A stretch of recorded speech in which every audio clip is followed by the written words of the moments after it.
আমি অনেক সময় দেখি রাস্তা দিয়ে যাই, বিশ্বাস করুন আমি কখনো পুলিশকে বলি না আমার গাড়ি গেলে একটাও গাড়ি আটকাবে। আমি পছন্দ করি ট্রাফিক জ্যামে দাঁড়িয়ে থাকা। মানুষ যদি দাঁড়াতে পারে তাহলে ট্রাফিক সিগন্যাল থাকলে আমি কেন দাঁড়াতে পারবো না? আমি কোন হরিদাস যে আমি দাঁড়াতে পারবো না?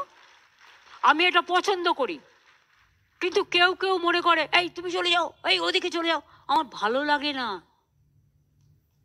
আমি বলতে বলতে ফেড আপ হয়ে যাই।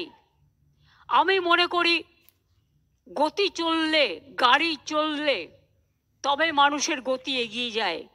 একজন ভিআইপি যাবে বলে অন্য গাড়িগুলো বন্ধ করে দিয়ে মানুষের 1 ঘন্টা 2 ঘন্টা লেট করে দেওয়া, তাদেরও অনেক কাজ থাকে। মনে রাখবে আমরা গ্রিন করিডোর করার প্রয়োজন পড়ে না যদি আমরা ঠিকমতো এটা করি। কোনো ভিআইপি জন্য গাড়ি বন্ধ থাকবে না। অনলি একটা আমার মনে হয় যেটা ক্রসিংগুলো আছে, ধরুন একটা গাড়ি যাচ্ছে ইম্পর্টেন্ট, 2টো ক্রসিং, ওই ক্রসিং দিয়ে ঢুকে যেতে অ্যাক্সিডেন্ট করে দিতে না পারে। আজকালকার দিনে অ্যাক্সিডেন্টটাও বেড়ে গেছে, সেই জন্য সঠিক পদক্ষেপ নেওয়ার প্রয়োজন আছে। সেফ ড্রাইভ সেভ লাইফটা ভালো করে করতে হবে এবং ওই গলির কর্নারগুলোতে ওয়াচ টাওয়ার লাগাও।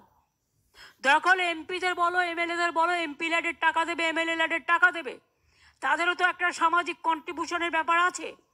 আমি নিজে এটা করি, আপনারা বিশ্বাস করবেন না।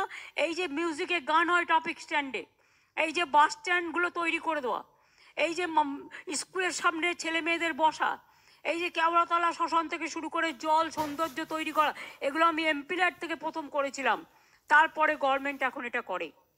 কিছু কিছু জিনিস আমাদের ভাবতে হবে।